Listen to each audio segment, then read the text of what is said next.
My husband left me for my mother and then crawled back when he found out that she didn't get the inheritance, and I got everything.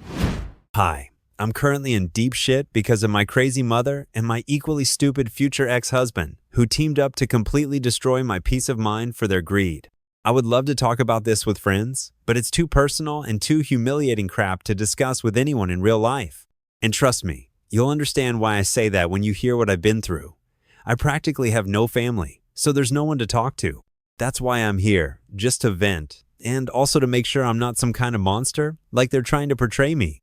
It all started just 2 weeks ago when, completely out of the blue, my husband of 3 years announced that he wanted to break up with me because he had developed feelings for my mother.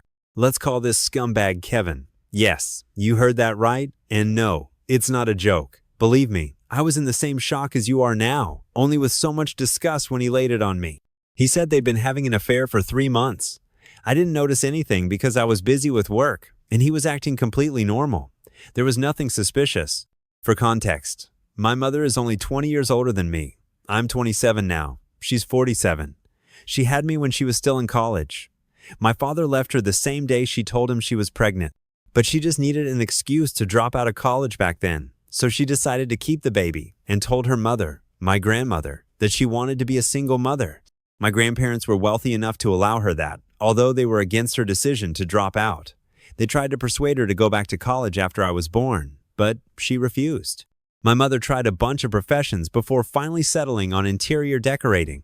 No, she's not an interior designer. She doesn't design anything. She just advises people where to put furniture and how to decorate a room to make it look pretty. Rich people crap, basically, but she's not bad at it. She's not a professional. She has no diploma. But since my grandfather was a well-known realtor, he threw clients her way. My mom is the most unreliable, constantly flaking out person, and she's insanely lucky she was born into a wealthy family because otherwise, she would have been homeless long ago. I was essentially raised by my grandparents because my mother never had time for me. And it wasn't because of work. She was busy partying while I was growing up.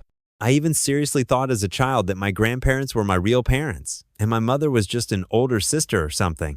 That's how my childhood passed. And when I became a teenager, I had no more illusions about my mother. She was just as carefree as before. Grandpa died when I was in 7th grade, and after that, it was just me and Grandma against the world, including Mom, because most often, she was the hardest to deal with.